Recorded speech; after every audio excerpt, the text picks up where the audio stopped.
어? 이 사진 우리 엄마예요. 소녀의 말 한마디에 백만장자는 숨을 쉴 수조차 없었습니다. 사진 속 여인은 그가 20년 동안 단 한순간도 잊지 못한 첫사랑이었습니다. 손은 떨리고 심장은 터질 듯 뛰었습니다. 도대체 무슨 일이 있었던 걸까요? 구독과 좋아요를 눌러주시고 어디서 시청 중이신지 댓글로 남겨주시면 그곳에 행운이 가득하시길 진심으로 기원하겠습니다. 초여름 어느 날 동해 삼척바다는 햇살에 반짝이고 있었습니다. 시원한 바람이 불어올 때마다 근처 카페에서 흘러나온 커피 향이 코끝을 스쳤죠. 푸른 바다 카페 앞 나무 벤치에는 12살 소녀 한 명이 앉아 있었습니다. 소은이었어요. 아이의 작은 손에는 특별한 물건들이 들려 있었습니다. 바닷가에서 직접 주운 조개 껍데기와 작은 소라들, 그리고 그것들을 엄마가 밤새 정성스럽게 손뜨개질로 엮어 만든 열쇠고리들이었죠. 하늘색 실과 분홍색 실이 섞여 있는 그 열쇠고리는 햇빛을 받으면 은은하게 반짝였습니다. 마치 바다의 물결이 실에 담긴 것처럼 아름다웠어요. 이거 1,000원이에요. 엄마가 직접 만든 거예요. 소은이는 지나가는 관광객들에게 열심히 외쳤습니다. 목소리가 조금 쉬어 있었어요. 아침부터 계속 소리를 질렀으니까요. 그래도 아이는 포기하지 않았습니다. 엄마가 새벽 4시부터 일어나 칼국수 면을 반죽하고 밤 10시가 넘어서까지 뜨개질하는 모습을 매일 봐왔으니까요. 하지만 한참을 외쳐도 아무도 멈추지 않았습니다.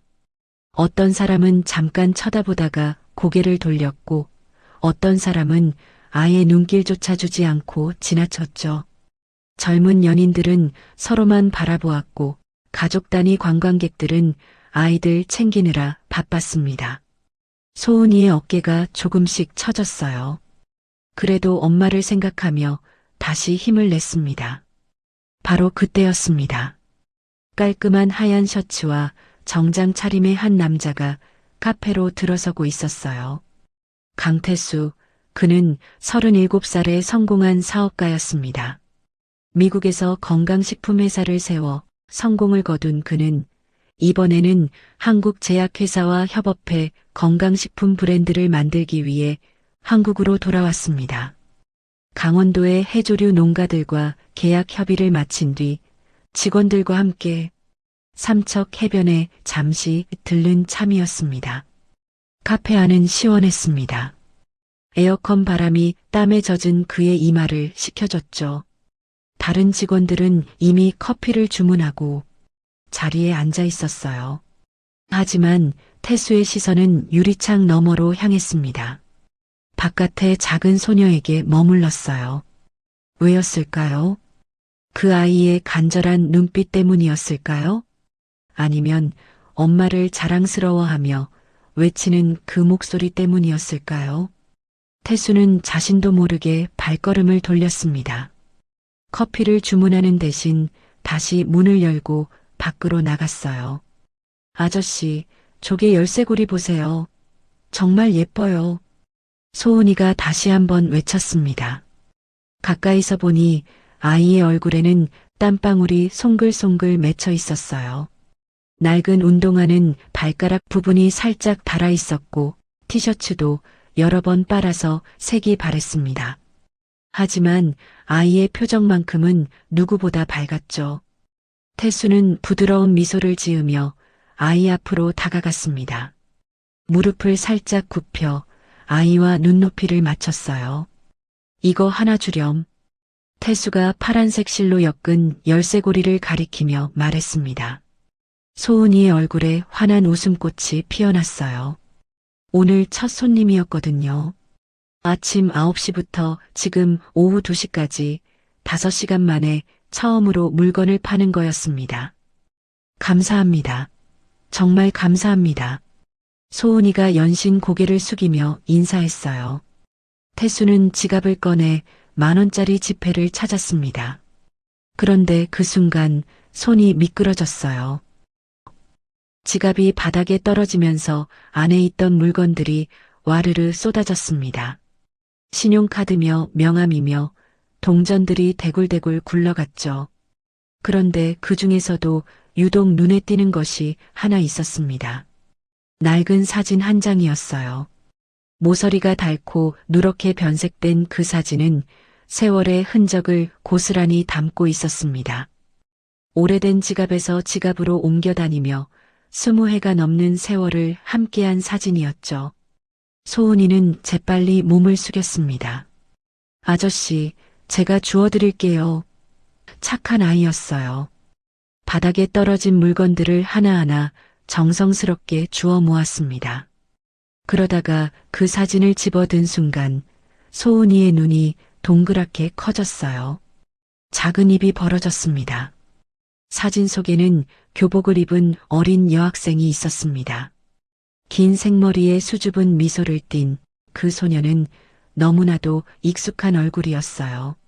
아저씨, 소은이의 목소리가 떨렸습니다. 작은 손가락으로 사진을 가리키며 믿을 수 없다는 표정으로 태수를 올려다봤죠. 이 사진, 우리 엄마예요. 순간 세상의 모든 소리가 멈춘 것 같았습니다. 파도가 철썩이는 소리도, 갈매기들의 울음소리도, 카페에서 흘러나오는 음악 소리도 모두 사라졌어요.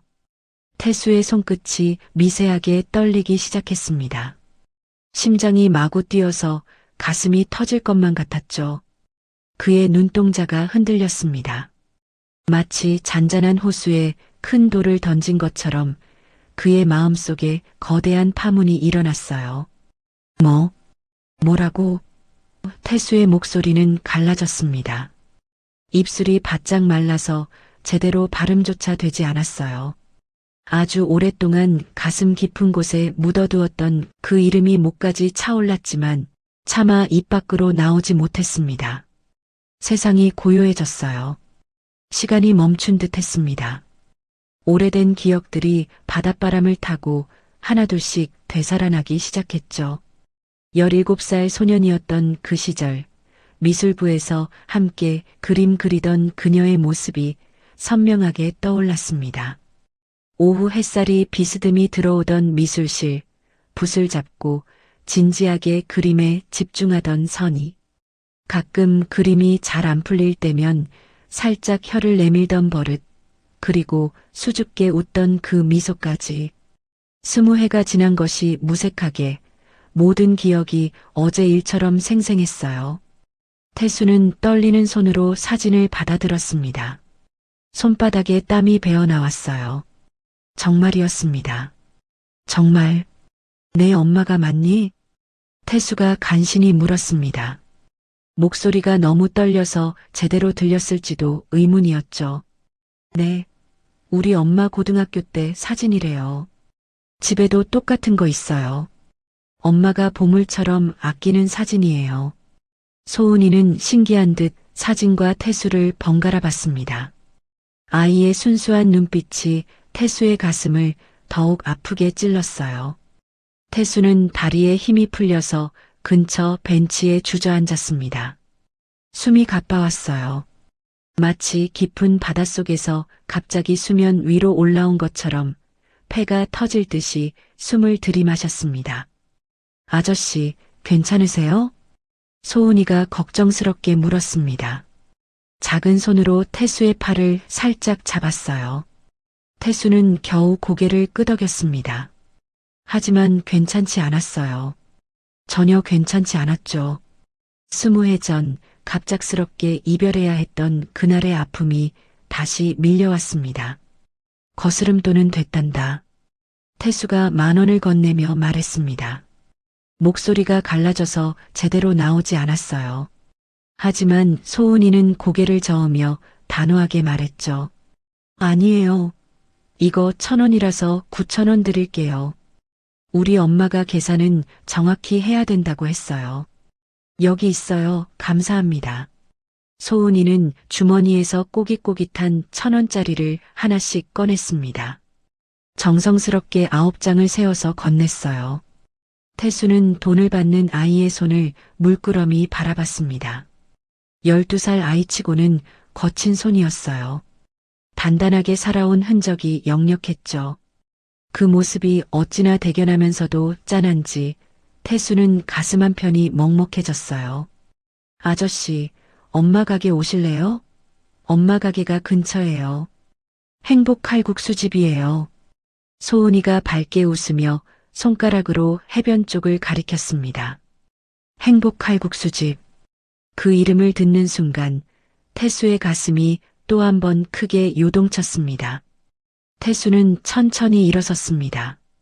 무거운 발걸음을 돌려 카페 밖으로 나섰어요. 행복 칼국수집. 정말 저기에 선의가 있을까? 파도 소리가 점점 더 크게 들려왔습니다. 마치 오래전 약속을 지키라고 운명이 그를 재촉하는 것 같았어요. 사진 위로 오후의 햇빛이 따스하게 내려앉았습니다. 20해 전 봄날이었습니다. 청솔고등학교 2학년 17살의 꽃다운 시절이었죠. 교정의 벚꽃이 한창 피어나던 3월 말의 어느 날 미술부 교실에는 오후의 햇살이 비스듬히 들어오고 있었습니다. 창문 너머로 들려오는 운동장의 함성 소리도 멀게만 느껴질 만큼 미술실은 고요했어요. 오직 붓이 캔버스를 스치는 소리만이 조용히 울려 퍼졌습니다. 그 속에서 두 학생이 나란히 앉아 같은 정물화를 그리고 있었죠. 선희와 태수였습니다. 선희는 긴 머리를 귀 뒤로 넘기며 조심스럽게 붓을 움직였어요. 파란색 물감이 번지지 않도록 신중하게 마치 세상에서 가장 소중한 것을 다루듯 그림을 그렸습니다. 태수는 그런 선희의 옆모습을 슬쩍 훔쳐봤어요. 집중할 때마다 살짝 혀를 내미는 그녀의 버릇이 귀여웠죠. 야, 강태수? 그림 안 그리고 뭐해? 선희가 눈치를 채고 돌아봤습니다.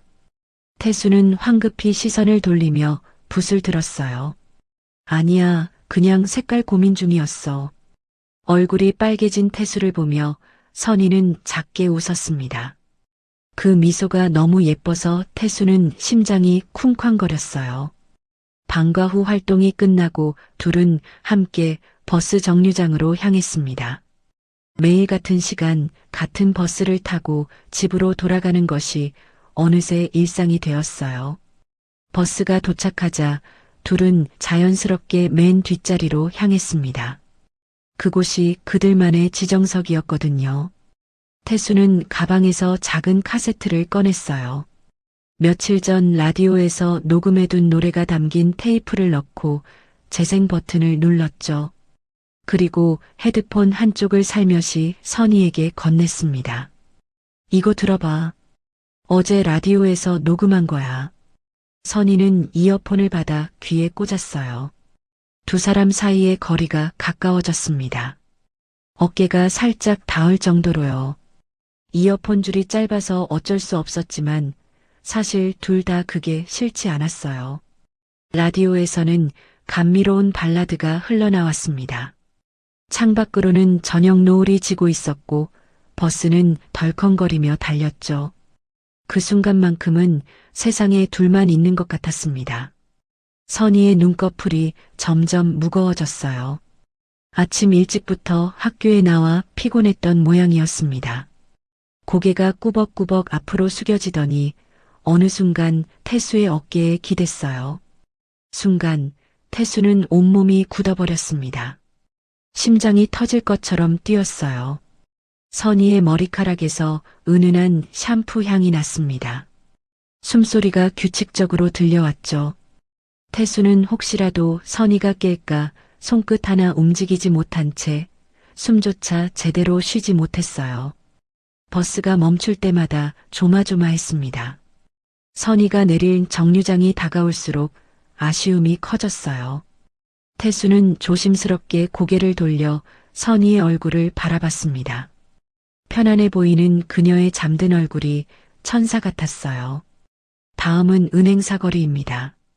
안내 방송이 나오자 선희가 스르르 눈을 떴습니다. 자신이 태수의 어깨에 기대졌다는 걸 깨닫고는 화들짝 놀라며 일어섰어요. 미안. 깜빡 졸았나 봐. 얼굴이 토마토처럼 빨개진 선희를 보며 태수도 어색하게 웃었습니다. 괜찮아. 피곤했나 보네. 버스에서 내린 후에도 두 사람은 한동안 말이 없었어요. 서로의 얼굴만 보면 자꾸 웃음이 나와서 참느라 힘들었죠. 다음 날 학교에서 공지사항이 내려왔습니다. 학생증을 새로 만든다며 증명사진을 제출하라는 거였어요. 점심시간 태수가 선희에게 다가왔습니다. 너 증명사진 있어? 없는데. 찍으러 가야 해. 나도 없어. 같이 갈래? 학교 앞 사진관에. 선희는 잠시 망설이다가 고개를 끄덕였어요. 방과 후 둘은 나란히 사진관으로 향했습니다. 작은 동네 사진관이었지만 아저씨 사진사는 친절했어요. 학생증 사진이죠? 네. 먼저 선희가 의자에 앉았습니다.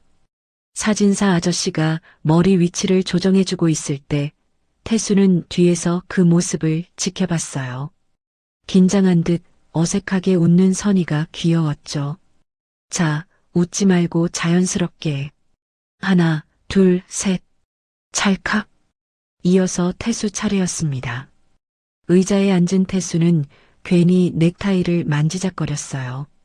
선희가 뒤에서 지켜보고 있다는 생각에 더 긴장됐거든요. 학생, 너무 굳었어요. 편하게. 사진사 아저씨의 말에 선희가 피식 웃었고 그 소리에 태수도 긴장이 풀려 자연스러운 표정이 되었습니다. 며칠 후 사진을 찾으러 갔어요. 사진관을 나와 버스 정류장 벤치에 앉은 둘은 사진을 꺼내봤습니다. 선희의 사진은 수줍게 미소 짓는 모습이었고 태수의 사진은 진지한 표정이었어요. 야, 너 왜 이렇게 심각해? 선희가 태수의 사진을 보며 웃었어요. 너 때문이야. 뒤에서 막 웃어서 긴장했잖아. 태수가 투덜거리자 선희는 더 크게 웃었습니다. 태수는 자신의 사진 한 장을 선희에게 건넸어요. 자, 이거 가져. 사진이 많이 남으니까. 선희도 자신의 사진 한 장을 태수에게 줬습니다. 너도 이거 하나 가져. 나도 많이 남아서. 서로의 사진을 교환하며 두 사람은 쑥스럽게 웃었어요. 그날 밤 태수는 받은 선희의 사진을 지갑에 고이 넣었습니다. 선희도 마찬가지였죠. 서로 모르는 사이에 같은 마음이었던 거예요. 며칠이 지난 어느 날 미술실에서 그림을 그리던 중 태수가 갑자기 말했습니다. 선희야. 응? 며칠 후가 내 생일이지? 선희는 놀란 눈으로 태수를 봤어요. 자기 생일을 기억하고 있다니. 어떻게 알았어? 작년에 애들이 축하한다고 했잖아.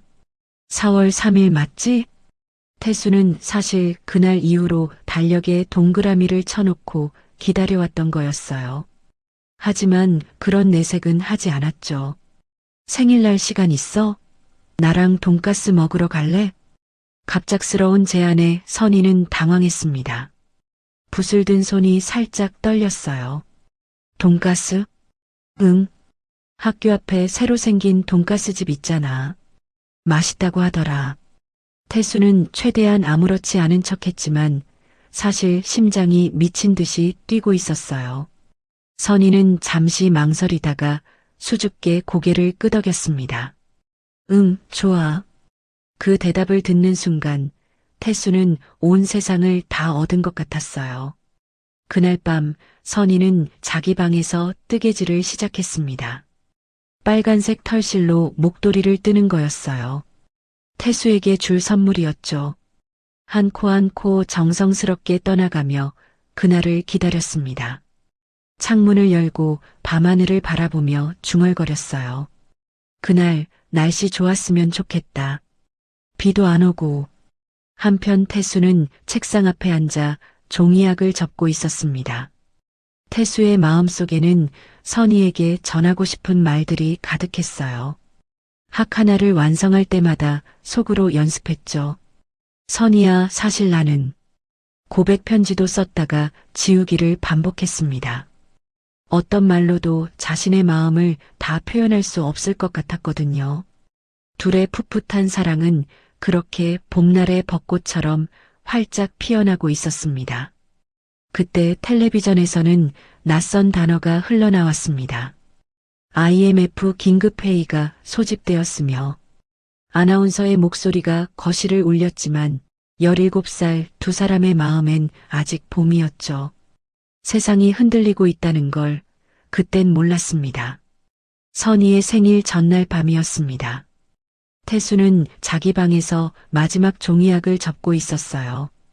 책상 위에는 알록달록 종이약들이 빼곡히 들어찬 유리병이 놓여 있었습니다. 정확히 999마리였죠. 이제 마지막 한 마리만 완성하면 1000마리가 되는 거였어요. 손가락 끝이 빨갛게 부어올랐습니다. 매일 밤 종이약을 접느라 생긴 상처들이었죠. 하지만 태수는 아프지 않았어요. 내일 선희가 이 선물을 받고 기뻐할 모습을 상상하니 오히려 가슴이 두근거렸습니다. 마지막 학의 날개를 펴는 순간 아래층에서 이상한 소리가 들려왔어요. 이어서 아버지의 목소리가 들렸어요. 다 내 잘못이야. 내가 못나서 이 꼴이 됐어. 태수는 놀라서 방문을 열고 복도로 나왔습니다.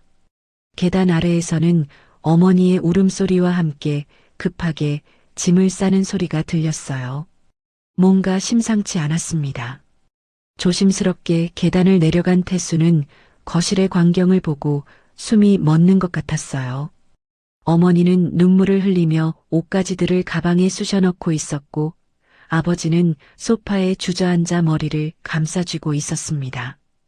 거실 탁자 위에는 빨간 글씨로 도장이 찍힌 서류들이 어지럽게 흩어져 있었어요. 엄마, 무슨 일이에요? 태수의 목소리가 떨렸습니다. 어머니는 눈물로 범벅이 된 얼굴을 들어 아들을 봤어요. 태수야. 어머니의 목소리는 갈라져 있었습니다. 한 번도 이렇게 무너진 어머니의 모습을 본 적이 없었어요. 오늘 밤 비행기야. 우리 빨리 떠나야 해. 태수는 귀를 의심했습니다. 오늘 밤이라니, 떠나다니. 무슨 소리인지 이해할 수 없었어요. 채권자들이 알아냈어. 우리가 어디 있는지. 지금 떠나지 않으면 아버지가. 어머니는 말을 끝맺지 못했습니다. 아버지가 비틀거리며 일어서더니 벽을 주먹으로 쳤어요. IMF, 이놈의 IMF. 회사가 하루아침에 무너지다니. 태수는 이제야 상황을 파악하기 시작했습니다. 뉴스에서 매일 나오던 IMF, 부도, 파산. 그것이 남의 일이 아니라 자신의 집 이야기가 된 거였어요. 하루만 늦게 가면 안 돼요? 태수가 간절하게 물었습니다. 목소리에 눈물이 섞여 있었어요. 내일 약속이 있어요. 정말 중요한 약속이. 어머니가 태수의 어깨를 잡았습니다. 손이 차갑게 떨리고 있었어요. 안 돼. 지금 아니면 안 돼, 태수야. 비행기표도 이미 샀어. 어머니의 눈에서 눈물이 뚝뚝 떨어졌습니다. 태수도 울고 싶었어요. 하지만 울 수도 없었습니다. 선희와의 약속, 생일 축하, 1000마리의 종이약, 그리고 아직 전하지 못한 고백. 모든 것이 한순간에 무너져 내렸어요. 잠깐만요. 전화 한 통만요. 태수가 급하게 전화기로 달려갔습니다. 떨리는 손으로 다이얼을 돌렸어요. 선인의 집 전화번호는 외우고 있었거든요. 신호음이 계속 울렸지만 아무도 받지 않았습니다. 태수는 절망적으로 수화기를 내려놓았습니다. 태수야, 빨리. 택시 왔어. 아버지의 다급한 목소리에 태수는 어쩔 수 없이 방으로 뛰어 올라갔어요. 종이약이 든 상자와 편지를 움켜쥐었습니다. 공항으로 가는 택시 안은 침묵으로 가득했습니다. 창밖으로는 익숙한 서울의 야경이 스쳐 지나갔어요. 다시는 볼 수 없을지도 모르는 풍경들이었죠. 태수는 주머니 속 지갑을 만졌습니다. 그 안에는 선희의 사진이 들어 있었어요. 비행기에 오르는 순간까지도 태수는 뒤를 돌아봤습니다. 혹시 기적이 일어나지 않을까 하지만 기적은 일어나지 않았어요. 비행기가 이륙했습니다. 창밖으로 어두운 바다가 끝없이 펼쳐졌어요. 태수는 창문에 이마를 기댄 채 눈물을 흘렸습니다. 승무원 와서 괜찮냐고 물었지만 태수는 고개만 끄덕였어요. 괜찮을 리가 없었죠. 그리고 다음날 선희는 아무것도 모른 채 약속 장소에서 기다리고 있었어요.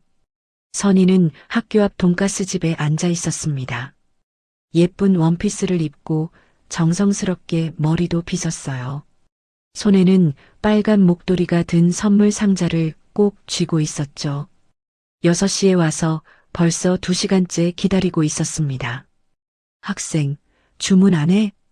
주인 아줌마가 걱정스럽게 물었어요. 선희는 미소를 지으며 고개를 저었습니다. 조금만 더 기다릴게요. 친구가 곧 올 거예요. 하지만 태수는 오지 않았습니다. 7시가 되고 8시가 되고 9시가 되어도 선희는 계속 문 쪽을 바라봤어요. 문이 열릴 때마다 가슴이 뛰었다가 다른 사람인 걸 확인하고는 실망했습니다.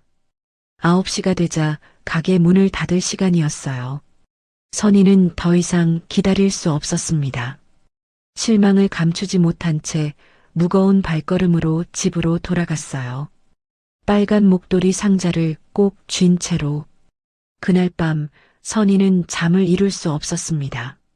화가 나기도 하고 서운하기도 했어요. 내일 학교에서 만나면 정말 따져 물어봐야겠다고 다짐했죠. 다음 날 아침 선희는 일찍 학교에 도착했습니다. 교실로 들어서자마자 태수의 자리를 확인했어요.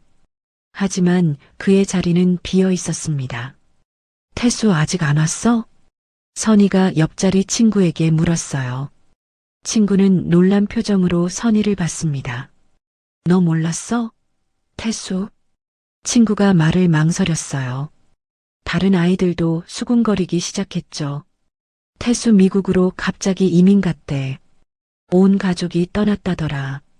뭐? 선희는 믿을 수 없었습니다. 다리에 힘이 풀려 책상에 주저앉았어요. 잠시 멍하니 있다가 갑자기 숨이 막혀왔습니다. 선희는 자리에서 벌떡 일어나 화장실로 뛰어갔어요. 문을 닫고 잠그자마자 그동안 참았던 눈물이 터져 나왔습니다.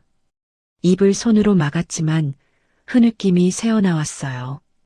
왜 한마디 말도 없이 간 거야? 거울 속 자신의 얼굴을 보니 눈은 벌써 퉁퉁 부어 있었어요. 손에는 아직도 빨간 목도리 상자가 들려 있었습니다. 어제까지만 해도 설레는 마음으로 준비했던 선물이 이제는 전해줄 수가 없었죠. 그렇게 한참을 울다가 고개를 들었을 때 창문 밖에 하얀 것이 날리고 있었습니다. 겨울도 아닌데 눈이 오는 건가 싶었지만 자세히 보니 벚꽃잎이었어요. 늦은 벚꽃이 바람에 흩날리고 있었던 거죠.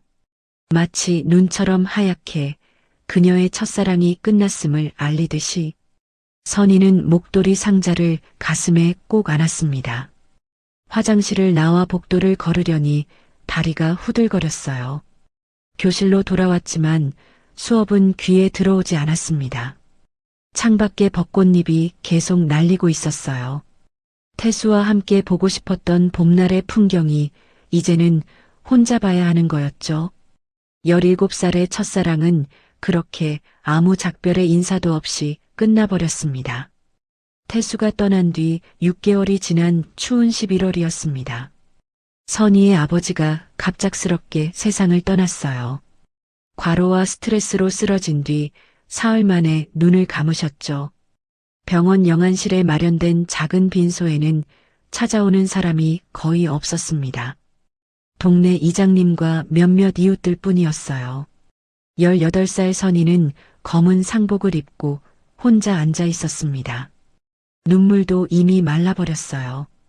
엄마도 없고 이제 아빠마저 없는 세상. 완전히 혼자가 되었다는 고립감이 그녀를 짓눌렀습니다. 장례가 끝난 후 선희는 고아원으로 보내졌어요. 낡은 건물의 고아원은 차갑고 삭막했습니다. 매일 아침 6시에 울리는 종소리에 일어나야 했고 정해진 시간에 공동 식사를 해야 했어요. 식당에서 밥을 먹을 때면 선희는 늘 어린 아이들부터 챙겼습니다. 누구라도 지켜줘야 한다는 마음. 그게 자신이 버텨낼 수 있는 유일한 방법이었죠. 다음에 선희가 18살이 되던 날, 원장실로 불려간 선희는 퇴소 상담을 받았습니다.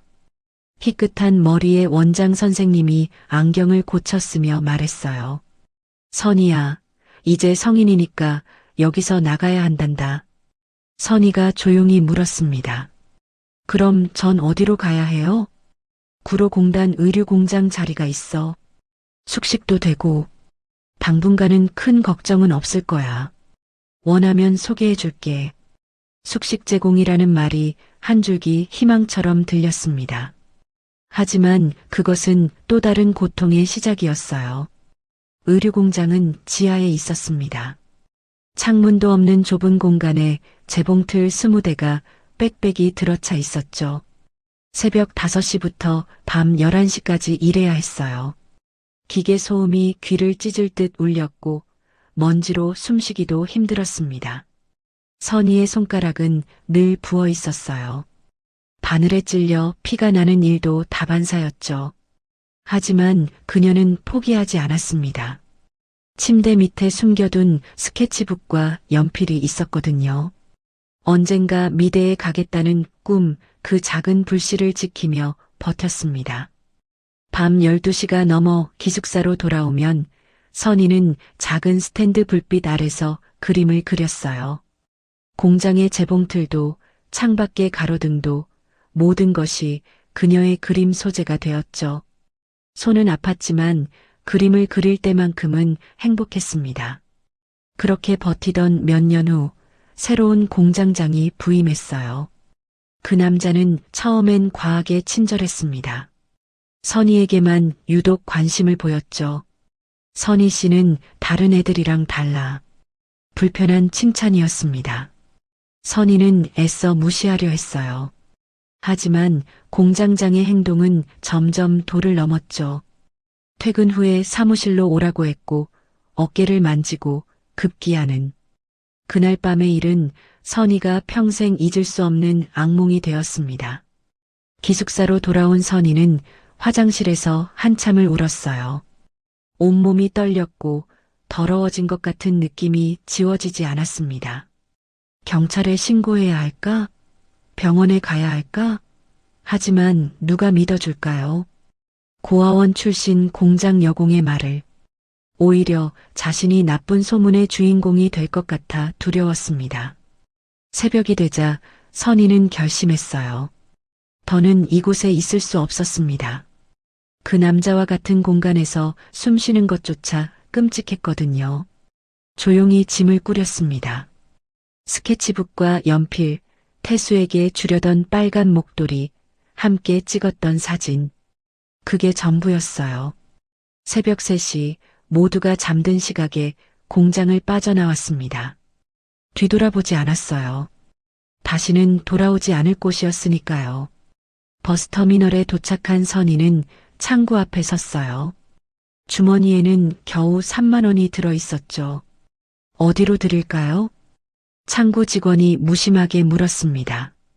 그 무심한 표정이 오히려 서늘하게 느껴졌어요. 가장 먼 곳으로요. 선희의 목소리는 떨렸습니다. 직원은 이상한 눈으로 선희를 보더니 표를 끊어줬어요. 삼척행입니다. 20분 후 출발이에요. 삼척. 가본 적 없는 곳이지만 선희는 표를 받아들고 대합실 구석에 앉았습니다. 차가운 의자에 몸을 웅크렸어요. 주머니 속 빨간 목도리를 꺼내 얼굴에 묻었습니다. 이 목도리만이 유일한 위안이었어요. 버스는 어둠 속을 달렸습니다. 창밖으로는 가로등 불빛이 스쳐 지나갔죠. 삼척 터미널에 도착했을 때 눈이 내리고 있었어요. 차가운 바람이 얼굴을 핥히었습니다. 선희는 갈 곳이 없었어요. 터미널 대합실 의자에 앉아 뜬 눈으로 밤을 지새웠습니다. 목도리를 끌어안고 조용히 흐느꼈어요. 아가씨, 괜찮아요? 새벽에 청소하던 아주머니가 다가왔습니다. 60대쯤 되어 보이는 아주머니의 얼굴에는 주름이 가득했지만 눈빛은 따뜻했어요. 추워 보이는데 이거라도 마셔요. 보온병에서 따뜻한 보리차를 따라주었습니다. 그 작은 친절이 선희의 마음을 울렸어요. 처음으로 만난 타인의 따뜻함이었죠. 고마워요, 아주머니. 젊은 사람이 왜 이런 데서 갈 곳이 없나 봐요? 선희는 고개만 끄덕였습니다. 아주머니는 한숨을 쉬며 말했어요. 저기 시장 골목에 가면 분식집이 있어요. 주인 아주머니가 착하니까 일자리 좀 달라고 해봐요. 그 말이 선희에게는 한 줄기 빛이었습니다. 시장으로 가서 분식집을 찾았어요. 김이 모락모락 나는 작은 가게였죠. 그곳에서 설거지와 서빙 일을 시작했습니다. 분식집 일이 끝나면 옆 가게에서 해초 다듬는 일을 했고 저녁엔 칼국수집에서 보조 일을 했어요. 하루 16시간을 일하며 열심히 살았습니다. 그러던 어느 날 선희는 몸에 이상을 느꼈습니다. 아침마다 찾아오는 메스꺼움, 유난히 피곤한 몸. 문득 달력을 보니 벌써 여러 달 생리를 하지 않았어요. 불안한 마음에 약국으로 달려갔습니다. 떨리는 손으로 임신 테스트기를 샀어요. 화장실 칸막이 안에서 확인한 두 줄의 선명한 선. 선희는 그 자리에 주저앉고 말았습니다. 아, 어떡하지? 며칠을 고민했어요. 하루하루 연명하는 삶에 새 생명을 책임질 수 있을까? 그러던 어느 저녁 시장에서 엄마 손을 잡은 아이가 지나갔어요. 무의식 중에 배에 손이 갔을 때 뱃속의 아이가 미세하게 움직이는 게 느껴지는 것 같았습니다. 이 작은 생명이 자신을 향해 보내는 신호에 선희는 결심했습니다. 지키자. 이 아이만큼은 지키자. 그날 밤 선희는 작은 배를 쓰다듬으며 속삭였습니다. 미안해. 부족한 엄마지만 널 꼭 지켜줄게. 다음 날부터 선희는 더 열심히 일했어요. 이젠 혼자가 아니었으니까요. 몇 달 후 작은 산부인과에서 선희는 딸을 낳았습니다. 건강한 여자아이예요. 간호사가 아기를 안겨주었을 때 선희는 눈물을 흘렸어요. 작고 따뜻한 생명체. 그 아이가 첫 울음을 터뜨리는 순간 선희는 알았습니다. 자신이 이 세상에 혼자가 아니라는 것을. 그렇게 선희는 엄마가 되었습니다. 선희는 더 악착같이 일했습니다. 한 푼 두 푼 모은 돈으로 마침내 작은 칼국수 가게를 열었어요. 가게 이름은 행복칼국수집. 힘들었던 시절 자신이 가장 원했던 그 한 글자를 담았습니다. 한편 뉴욕 공항에 도착한 태수 가족은 완전히 다른 세계에 떨어진 것 같았습니다. 낯선 언어, 낯선 얼굴들, 그리고 끝없이 펼쳐진 고속도로. 한국에서는 부유했던 아버지가 이제는 작은 세탁소를 운영하는 이민자가 되어 있었어요. 한인타운 구석의 낡은 건물, 그곳이 새로운 시작점이었습니다. 태수는 매일 새벽 4시에 일어났어요. 부모님이 운영하는 세탁소를 돕기 위해서였죠. 뜨거운 스팀이 얼굴을 때리고 화학약품 냄새가 코를 찔렀습니다. 손은 늘 빨갛게 부어 있었어요. 한국에서는 펜을 잡던 손이 이제는 무거운 다리미를 들고 있었죠. 태수의 영어 발음을 듣고 미국 손님이 비웃듯 말했을 때 태수는 이를 악물었습니다. 영어를 못한다고 동양인이라고 무시하는 시선들이 너무나 아팠어요. 하지만 참아야 했습니다. 부모님의 구부러진 등을 보면 자신의 고통쯤은 아무것도 아니었거든요. 낮에는 세탁소에서 일하고 저녁에는 한국 식당에서 서빙 아르바이트를 했습니다. 밤 12시가 넘어 집에 돌아오면 새벽까지 영어 공부를 했어요. 눈이 충혈되고 손목이 아파도 멈출 수 없었습니다. 언젠가는 다시 일어서야 한다는 그 믿음 하나로 버텼죠. 가장 힘든 건 외로움이었습니다. 매일 밤 태수는 선희에게 편지를 썼어요. 한국으로 보낼 주소도 몰랐지만 그래도 썼습니다. 오늘 있었던 일, 미안한 마음, 보고 싶은 마음을 빼곡히 적었죠. 쓰고 나면 서랍에 넣어두었습니다. 어느새 편지는 100통이 넘었어요. 선희야, 오늘도 내 생각을 했어. 거기는 지금 몇 시일까? 잘 지내고 있을까?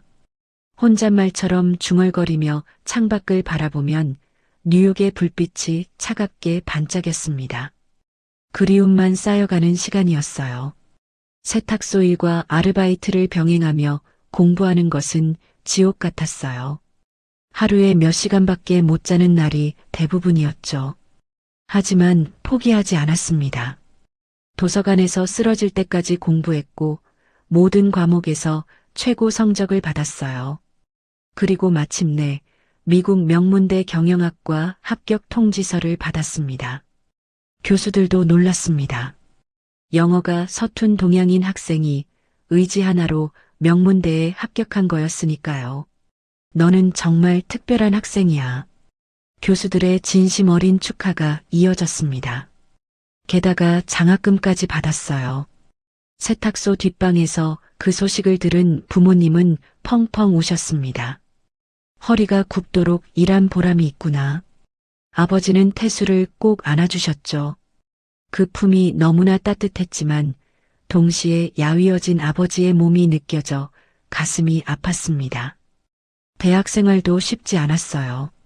경영 용어들은 한국어로도 어려운데 영어로 배우려니 2배로 힘들었죠. 하지만 태수는 누구보다 열심히 했습니다. 새벽에 가장 먼저 도서관에 왔고 밤에 가장 늦게 나갔어요. 태수는 결국 우등생으로 졸업했습니다. 졸업 후 건강식품 회사에서 마케팅 담당자로 일하면서 시장을 배웠고 곧 이 분야의 가능성을 발견했습니다. 30살이 되던 해 태수는 작은 사무실 하나로 자신의 회사를 창업했어요. 처음엔 직원이 3명뿐이었지만 태수의 열정과 전략은 남달랐습니다. 고객들이 정말 필요로 하는 제품을 만들었고 그들의 눈높이에 맞춰 소통했죠. 5년 만에 회사는 급성장했습니다. 미국 전역의 의료시설과 계약을 맺었고 연 매출은 수백억 원을 넘어섰어요. 하지만 사무실에 앉아 창밖을 바라보면 가끔 한국이 그리웠습니다. 봄날의 벚꽃, 가을의 단풍, 그리고 무엇보다 선희가 있는 그곳이 그리웠죠. 그해 봄 태수는 뜻밖의 제안을 받았습니다. 한국의 대형 제약회사에서 건강식품 사업 협력을 제안해 온 거예요. 미국에서 이룬 태수의 성과가 한국까지 알려진 거였죠. 태수는 망설임 없이 수락했습니다. 미국 법인을 안정화시킨 뒤 그는 마침내 한국으로 돌아왔습니다. 그리웠던 고국으로 말이죠. 20년 만에 귀국이었습니다. 인천공항에 도착했을 때 태수는 가슴이 먹먹했어요. 모든 것이 너무 그리웠습니다. 서울은 완전히 변해 있었어요. 높은 빌딩들이 하늘을 찌르고 거리는 외제차로 가득했죠. IMF의 상처는 이미 아물어 있는 것 같았습니다. 하지만 태수의 마음속 상처는 여전히 아물지 않았어요. 한국에서의 사업은 순조로웠습니다. 제약회사와의 협력도 잘 진행되었고 한국 시장도 긍정적으로 반응했어요. 하지만 태수는 늘 무언가 비어있는 것 같았죠. 그러던 어느 날 강원도 출장 일정이 잡혔습니다. 해조류 농가와의 원료 공급 계약 협의였어요. 태수는 직접 농가를 방문해 품질을 확인하고 싶었습니다. 이틀간의 계약 협의가 끝나고 서울로 돌아오는 길 동료들이 제안했어요. 태수 대표님, 삼척 해변이 유명하대요. 잠시 들렀다 가시죠. 푸른바다 카페라는 곳이었습니다. 초여름 바닷바람이 시원하게 불어왔어요. 태수는 커피를 주문하고 창가에 앉았죠. 그때 밖에서 작은 소녀의 목소리가 들렸습니다. 이거 1,000원이에요. 엄마가 직접 만든 거예요. 12살쯤 되어 보이는 아이가 조개 껍데기 열쇠고리를 들고 있었어요. 뭔가 끌리는 마음에 태수는 밖으로 나갔습니다. 이거 하나 주렴. 지갑을 꺼내는 순간 손이 미끄러져 지갑이 바닥에 떨어졌어요. 그 안에서 낡은 사진 한 장이 떨어졌습니다. 20해 동안 품고 다닌 선희의 사진이었죠. 소녀가 사진을 주워들더니 눈이 동그래졌습니다. 아저씨, 이 사진. 우리 엄마예요. 그 한마디에 태수는 숨이 멎는 것 같았습니다. 곧 심장이 미친 듯이 뛰었고 손끝이 떨렸습니다.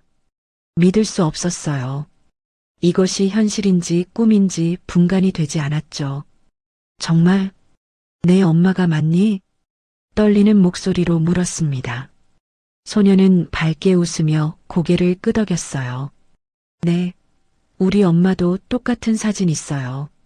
내 엄마 이름이 뭐니? 선이요, 한선이. 선이.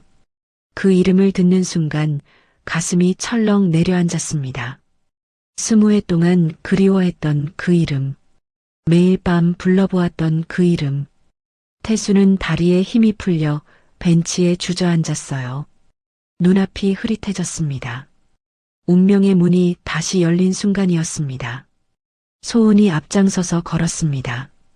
태수는 떨리는 다리를 간신히 움직이며 뒤따라갔어요.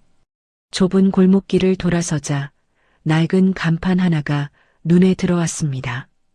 행복 칼국수집. 파란 페인트가 군데군데 벗겨진 그 간판은 세월의 흔적을 고스란히 담고 있었어요. 유리문 너머로 따뜻한 김이 피어오르는 게 보였습니다. 소은이가 문을 활짝 열었어요. 엄마, 나왔어. 작은 가게 안으로 들어서자 면을 삶는 구수한 냄새가 코끝을 스쳤습니다. 바다 냄새와 멸치 육수 향이 묘하게 섞여 있었죠. 벽에는 오래된 메뉴판이 걸려 있었고 낡은 나무 테이블 4개가 놓여 있었어요.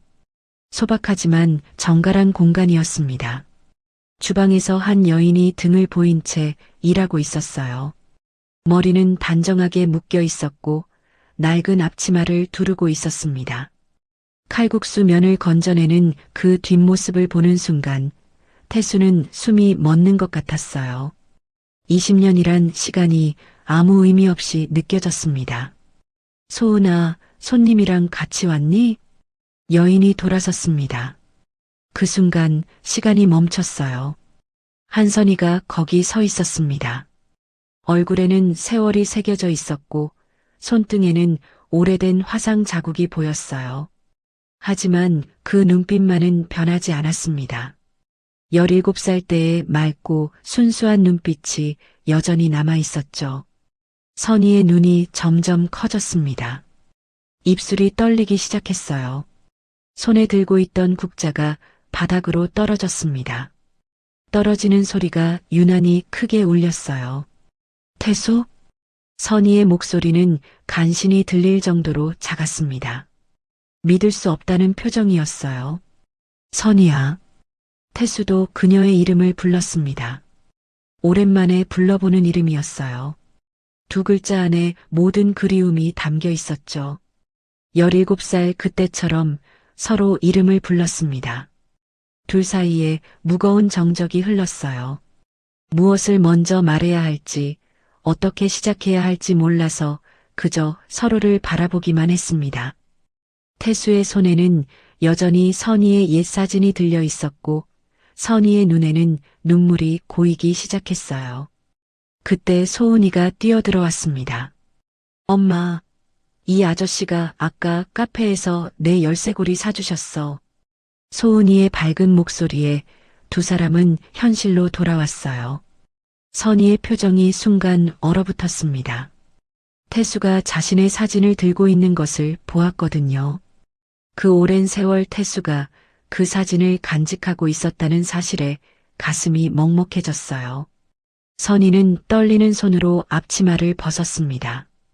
그 모습을 보는 순간 태수의 머릿속에 옛 기억이 떠올랐어요.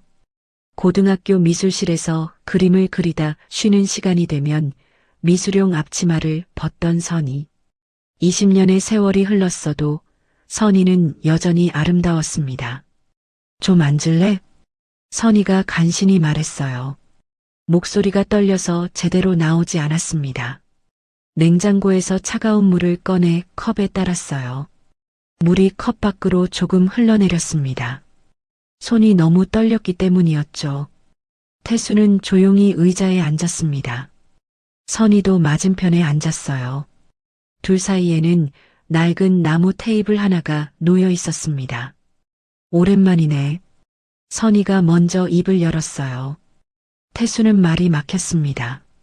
하고 싶은 말이 너무 많았지만 정작 아무 말도 나오지 않았어요. 그저 선희를 바라보기만 했죠. 주름이 생기고 거칠어진 그녀의 손, 피곤해 보이는 얼굴, 하지만 여전히 아름다운 그 미소. 선희야, 너는 그대로다. 두 사람은 잠시 말없이 앉아 있었습니다. 과거의 기억들이 하나둘 되살아났어요. 함께 스케치북을 넘기며 그림을 그리던 날들, 버스 뒷자리에서 이어폰을 나눠 끼던 날들, 그리고 마지막 약속을 지키지 못했던 그날까지. 아직도 그림 그려? 태수가 조심스럽게 물었어요. 아니, 이제는 못 그려. 사는 게 바빠서. 선희가 거친 손을 들어 보였습니다. 매일 칼국수를 반죽하고 뜨거운 물에 데이고 설거지하느라 거칠어진 손이었어요. 한때는 섬세하게 붓을 잡던 그 손이 이제는 완전히 달라져 있었죠. 태수의 가슴이 아팠습니다. 그 곱던 선희는 이렇게 힘들게 살아왔다니. 바로 그때였어요. 사장님, 면 하나 더요. 단골 손님의 목소리가 크게 울렸습니다. 현실이 다시 두 사람 사이로 끼어들었어요. 선희는 황급히 일어섰습니다. 잠깐만요, 손님. 다시 앞치마를 두르는 선희를 보며 태수는 가슴이 먹먹했어요. 이제 그녀는 한선희가 아니라 행복할 국수집 사장님이었습니다. 한 아이의 엄마이고 생활에 지쳐 보였습니다. 선희가 능숙하게 칼국수를 삶기 시작했어요. 끓는 물에 면을 넣고 젓가락으로 휘휘 저으며 익히는 그 모습이 너무나 자연스러웠습니다. 오랜 세월 동안 매일같이 해온 일이라는 게 한눈에 보였어요. 태수는 그런 선희를 묵묵히 바라봤습니다. 그동안 서로 얼마나 다른 길을 걸어왔는지 실감했어요. 칼국수를 내어주고 돌아온 선희가 다시 앉았습니다. 이번에는 한숨을 쉬며 말했어요. 많은 일이 있었구나. 서로. 응, 정말 많은 일이. 태수가 대답했습니다. 그리고 조심스럽게 물었어요. 소은이가 내 딸이니? 응, 내 딸이야. 이제 12살이야. 선희의 눈가에 주름이 잡혔어요. 딸을 생각하면 늘 그랬듯이 따뜻한 미소가 번졌죠. 너무 착한 아이야. 엄마 도우려고 매일 이렇게 나와서 물건도 팔고. 태수는 고개를 끄덕였습니다. 카페에서 본 소은이의 모습이 떠올랐어요. 씩씩하고 밝은 아이였죠. 소은이. 아빠는? 조심스러운 질문이었습니다. 선희의 표정이 어두워졌어요. 잠시 망설이다가 작은 목소리로 대답했습니다. 없어. 처음부터 없었어. 그 짧은 대답 속에 많은 사연이 담겨 있음을 태수는 알 수 있었어요. 더 묻지 않았습니다. 지금은 그럴 때가 아니었으니까요. 두 사람의 재회는 말보다는 숨결로, 눈빛으로 흔들리고 있었습니다.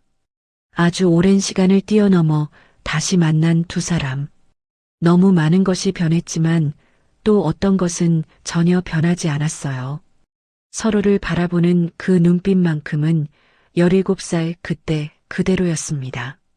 제외한 다음 주 토요일이었습니다. 태수는 새벽에 일어나 서울에서 삼척으로 향했습니다. 3시간 동안 태수는 운전을 하며 생각에 잠겼습니다. 일주일 내내 선희와 소은이의 얼굴이 머릿속을 떠나지 않았어요. 특히 낡은 가게에서 혼자 일하던 선희의 지친 모습이 자꾸만 떠올랐죠. 행복 칼국수집에 도착했을 때는 오전 9시였습니다. 아직 손님이 없는 시간이었어요. 선희는 주방에서 육수를 끓이고 있었고 소은이는 학교에 간 상태였죠. 태수가 문을 열고 들어서자 선희가 놀란 표정으로 돌아봤습니다. 태수야, 어떻게 왔어? 내가 도와줄 일이 있을 것 같아서. 태수는 가게 안을 둘러봤어요. 천장에 형광등 하나가 깜빡거리고 있었고 화장실 쪽에서는 물 떨어지는 소리가 규칙적으로 들렸습니다. 오래된 건물이라 여기저기 손볼 곳이 많아 보였죠. 형광등부터 갈아야겠네. 태수는 소매를 걷어붙였습니다. 근처 철물점에서 새 형광등을 사와서는 의자를 놓고 올라갔어요. 선희는 걱정스러운 눈으로 바라봤죠. 조심해. 떨어지면 큰일이야. 걱정 마. 나 이런 거 진짜 잘해. 형광등을 교체하는 태수의 모습을 보며 선희는 마음이 복잡했습니다. 고마우면서도 미안하고 반갑지만 또 부담스러웠어요. 오랜 시간이 만든 거리감이 쉽게 좁혀지지 않았죠. 형광등을 다 갈고 나서 태수는 화장실로 향했습니다. 수도꼭지에서 물이 한 방울씩 떨어지고 있었어요. 패킹이 낡아서 생긴 문제였죠. 태수는 다시 철물점으로 가서 공구와 부품을 사왔습니다. 이런 것까지 할 줄 아는구나. 선희가 놀란 듯 말했어요. 그럼 미국에서 내가 뭐든 직접 고쳤어. 그때 배운 게 이제 쓸모가 있네. 태수는 웃으며 대답했지만 사실 손이 많이 떨렸어요. 선희가 가까이서 지켜보고 있다는 것만으로도 긴장됐거든요. 점심시간이 되자 손님들이 몰려왔습니다. 태수는 자연스럽게 서빙을 도왔어요. 무거운 쟁반을 날랐고 테이블을 닦았습니다. 처음엔 어색해하던 손님들도 점차 태수를 자연스럽게 받아들였죠. 사장님, 남편분이세요? 한 아주머니가 물었어요. 선희의 얼굴이 빨개졌습니다. 아니에요. 그냥 동창이에요. 태수는 그 말을 듣고 가슴이 찡했어요. 동창, 그게 지금 둘의 관계를 가장 정확하게 표현한 말이었죠. 오후 3시쯤 소은이가 왔습니다. 아저씨, 또 오셨네요. 소은이의 얼굴에 환한 웃음이 번졌어요. 태수에게 바로 달려왔습니다. 아저씨, 어제 학교에서 수학시험 봤는데 100점 맞았어요. 정말? 우리 소은이 대단한데. 태수가 소은이의 머리를 쓰다듬자 아이는 더욱 신이 났어요. 시험지를 꺼내 보여주며 자랑했죠. 선희는 그런 두 사람을 보며 마음이 따뜻해졌습니다. 소은이가 이렇게 좋아하는 모습은 처음이었거든요. 해가 지고 손님들이 빠지자 태수는 소은이에게 숙제를 봐주었습니다. 아저씨, 이 문제 너무 어려워요. 어디 보자. 아, 이건 이렇게 푸는 거야. 태수는 차근차근 설명해 주었어요. 소은이는 반짝이는 눈으로 듣고 있었죠. 선희는 주방을 정리하며 그 모습을 흘끔흘끔 바라봤습니다. 저녁 8시, 태수가 서울로 돌아가려고 일어섰습니다. 벌써 가요? 소은이가 아쉬운 표정으로 물었어요. 응, 내일 회사에 가야 해서. 다음 주에 또 올게. 꼭 또 오세요. 약속해줘요, 아저씨. 약속? 태수는 새끼손가락을 내밀었고 소은이는 활짝 웃으며 자신의 손가락을 걸었어요. 선희가 문 밖까지 배웅을 나왔습니다. 여름 밤바람이 시원하게 불었어요. 고마워. 오늘 많이 도와줘서. 고맙긴. 나도 즐거웠어. 태수는 잠시 망설이다가 말했습니다. 다음 주에도 와도 될까? 선희는 대답 대신 작게 고개를 끄덕였어요. 태수는 그것만으로도 충분했습니다. 버스 정류장으로 걸어가던 태수는 뒤를 돌아봤어요. 선희와 소은이가 아직도 문 앞에 서서 손을 흔들고 있었죠. 그 모습이 너무나 소중해 보였습니다. 그렇게 매주 토요일이 태수의 특별한 날이 되었어요. 서울에서 삼척까지 왕복 7시간이 걸렸지만 전혀 힘들지 않았습니다. 오히려 토요일만 기다려졌죠. 가게 일을 돕고 소은이와 놀아주고 선희와 조금씩 대화를 나누는 시간이 태수에게는 일주일 중 가장 행복한 시간이었어요. 어느 날 소은이가 태수와 바닷가를 산책하다가 말했습니다. 아저씨, 저 비밀 하나 알려드릴까요? 뭔데? 엄마가 아저씨 오는 날은 아침부터 기분이 좋아 보여요. 화장도 하고 예쁘게 머리도 빗고요. 태수의 가슴이 두근거렸어요. 그리고요, 제가 진짜 바라는 게 있어요. 뭔데? 소은이는 잠시 망설이다가 작은 목소리로 말했습니다. 아저씨가 우리 아빠였으면 좋겠어요. 그 순간 태수는 숨이 막히는 것 같았습니다. 눈앞이 흐릿해졌어요. 12살 아이의 순수한 바람이 그의 가슴을 깊이 파고들었죠. 소은아, 저한테는 아빠가 없어요. 친구들은 다 아빠가 있는데 아저씨가 우리 아빠면 정말 좋을 것 같아요. 엄마도 행복할 거고요. 태수는 소은이를 꼭 안아주었습니다. 아이의 작은 어깨가 가늘게 떨리고 있었어요. 그날 밤 서울로 돌아가는 차 안에서 태수는 조용히 눈물을 흘렸습니다. 선희가 혼자서 지난 날 얼마나 힘들게 살아왔을까. 소은이가 아빠 없이 얼마나 외로웠을까. 그런 생각에 가슴이 미어졌습니다. 창밖으로는 어둠 속에서 가로등 불빛이 스쳐 지나갔어요. 태수는 주먹을 꽉 쥐었습니다. 이번엔 절대 놓치지 않겠어.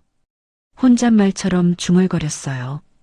옛날에는 어쩔 수 없이 떠나야 했지만 이제는 달랐습니다. 자신의 의지로 선택할 수 있었어요. 다시 시작하자. 선희야. 이젠 내가 지켜줄게. 태수는 마음속으로 다짐했습니다. 매주 토요일뿐만 아니라 더 자주 내려가기로, 그들의 일상 속으로 조금씩 더 깊이 들어가기로. 버스는 어둠 속을 달렸고 태수의 마음속에서는 새로운 희망이 피어나고 있었습니다. 20회를 기다려 다시 피어난 인연. 이번에는 지켜내리라 굳게 결심했어요. 석 달이 지난 가을 저녁이었습니다. 태수는 그동안 한 주도 빠짐없이 매주 토요일마다 삼척을 찾아왔습니다. 오늘은 특별한 결심을 하고 왔습니다. 가방 안에는 20회 동안 간직해온 물건들이 들어 있었죠. 행복 칼국수집 문을 닫은 저녁 9시, 선희가 마지막 설거지를 끝내고 있었습니다. 소은이는 이미 잠들어 있었어요. 태수는 떨리는 손으로 가방을 열었습니다. 먼저 꺼낸 것은 낡은 상자였어요. 그 안에는 알록달록 종이약 1000마리가 빼곡히 들어 있었습니다. 선희의 생일 전날 밤까지 접었던 그 종이약들이었죠. 세월이 흘러 누렇게 변색되었지만 그 마음만은 변하지 않았어요. 다음은 편지였습니다. 봉투가 낡아 모서리가 해졌지만 안의 편지는 고스란히 남아 있었어요. 17살 태수가 떨리는 손으로 썼던 고백의 편지였죠. 마지막으로 카세트를 꺼냈습니다. 둘이 함께 버스 뒷자리에서 노래를 듣던 그 카세트였어요. 선희는 놀란 눈으로 그 물건들을 바라봤습니다. 입술이 떨리기 시작했어요. 이걸 아직도 갖고 있었어? 태수는 천천히 고개를 끄덕였습니다. 그리고 무릎을 꿇었어요. 선희가 깜짝 놀라 손사래를 쳤지만 태수는 멈추지 않았습니다. 선희야, 그 오랜 시간 동안 내 마음은 한 번도 변한 적이 없어. 태수의 목소리가 떨렸습니다. 눈에는 눈물이 고여 있었어요. 미국에 있을 때도 다시 한국에 돌아왔을 때도 단 하루도 너를 잊은 적이 없어. 매일 밤 내 이름을 불렀고 내 얼굴을 그리며 잠들었어. 선희의 눈에서 눈물이 흘러내렸습니다. 손으로 입을 막았지만 흐느낌이 새어나왔어요. 태수야, 이제라도 다시 시작하자. 앞으로 함께하자. 태수가 편지를 펼쳤습니다. 낡은 종이에서 과거의 향기가 났어요. 선희야, 사랑해. 처음 만난 그날부터 지금까지, 그리고 앞으로도 영원히. 편지의 마지막 구절을 읽는 태수의 목소리가 갈라졌습니다. 선희는 눈물을 글썽이며 고개를 저었어요. 떨리는 손으로 의자를 잡고 일어섰습니다. 그땐 우리 정말 순수했어. 세상 물정 모르던 그때는. 선희의 목소리에는 쓸쓸함이 묻어났습니다. 하지만 지금은 아니야, 태수야. 나는 이제 다른 사람의 아이까지 가진 여자야. 혼자 아이를 키우며 살아온 미혼모야. 선희가 자신의 거친 손을 들어 보였어요. 봐, 이 손. 예쁜 그림을 그리던 손이 아니야. 매일 반죽을 치고 뜨거운 물에 대고 설거지하느라 못생겨진 손이야. 태수가 일어서서 선희의 손을 잡았습니다. 난 너 그대로가 좋아. 태수의 목소리는 단호했어요. 내가 어떤 모습이든 어떤 과거를 갖고 있든 난 상관없어. 지금의 너 있는 그대로의 내가 좋아. 선희는 손을 빼며 뒷걸음질 쳤습니다. 아니야. 넌 아직 몰라. 내가 얼마나 더러워졌는지, 얼마나 망가졌는지. 선희의 목소리가 점점 커졌어요. 돌아가줘. 제발. 이제 와서 이러지 마. 선희는 등을 돌렸습니다. 어깨가 들썩거렸어요. 참으려 했지만 눈물이 멈추지 않았죠. 태수는 할 말을 잃었습니다. 종이약을 든 채 멍하니 서 있다가 천천히 문으로 향했어요. 문고리를 잡은 순간 뒤에서 급한 발소리가 들렸습니다. 아저씨. 소은이가 잠옷 차림으로 뛰어왔어요. 손에는 무언가를 들고 있었습니다. 아저씨, 이거 보세요. 소은이가 내민 것은 오래된 사진과 빨간 목도리였습니다. 바로 태수와 선희가 함께 찍은 증명사진, 그리고 선희가 태수에게 주려고 직접 뜬 목도리였어요. 엄마가 항상 서랍 깊은 곳에 숨겨뒀어요. 가끔 밤에 혼자 꺼내서 보고 울어요. 태수의 눈이 크게 떠졌습니다. 선희는 놀라서 돌아봤어요. 소은아, 그건 엄마도 아저씨를 잊지 못했어요. 그래서 제가 처음에 아저씨 지갑 속 엄마 사진을 보고 알아본 거예요. 엄마가 매일 보던 사진이랑 똑같았거든요. 소은이는 목도리를 태수한테 건네며 말했습니다. 이 목도리도요, 엄마가. 누구에게 주려고 했는지는 말 안 했지만 아저씨 사진 볼 때마다 이 목도리도 같이 꺼내서 봤어요. 엄마 아저씨 거 맞지? 태수는 떨리는 손으로 목도리를 받았습니다. 빨간 털실로 정성스럽게 뜬 목도리. 오래됐지만 여전히 따뜻했어요. 태수는 다시 선희를 향해 걸어갔습니다. 선희야, 이게 뭐야? 너 정말 나 보고 싶었던 적 없니? 태수의 목소리에는 확신이 담겨 있었어요. 오랫동안 이걸 간직했으면서 선희가 무너졌습니다. 더 이상 참을 수 없었어요. 주저앉아 오열하기 시작했죠. 미안해. 미안해, 태수야. 선희의 울음소리가 작은 가게를 가득 채웠습니다. 내가 너무 초라해서 내 앞에 설 자격이 없다고 생각했어. 태수가 선희를 일으켜 세웠습니다. 그리고 꼭 안아주었어요. 너보다 강한 사람은 없어. 태수의 목소리는 따뜻했습니다.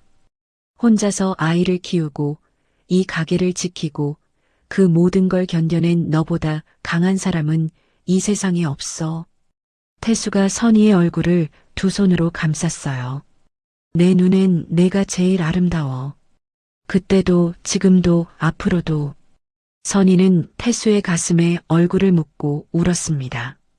눈물이 본물처럼 쏟아졌어요. 다시 시작하자, 선희야. 태수가 속삭였습니다. 이제 우리에게도 봄이 올 거야. 바로 그때 창밖에서 빗방울이 떨어지기 시작했습니다. 가을비가 내렸어요.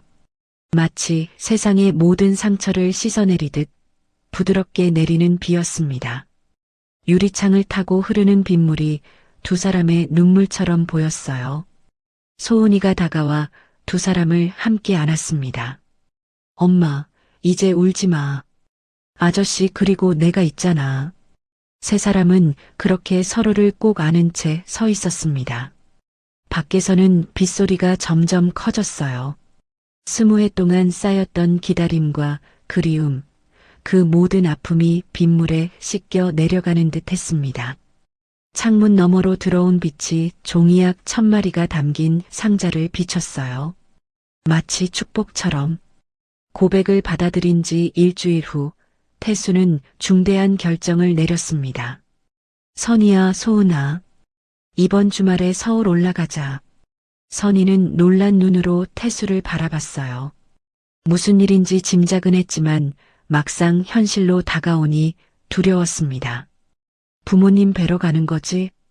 태수가 고개를 끄덕였어요. 선희의 얼굴이 하얗게 질렸습니다. 손이 떨리기 시작했죠.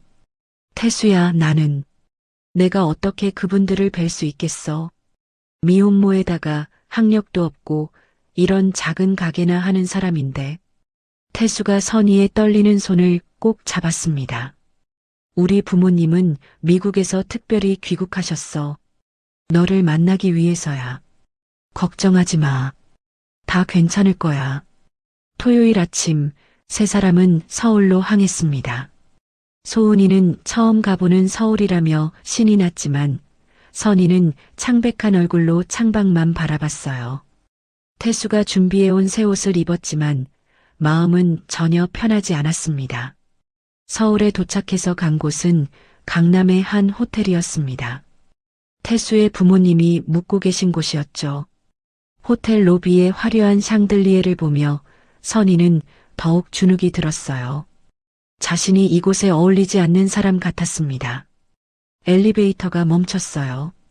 복도를 걸어가는 동안 선희의 다리는 후들거렸습니다.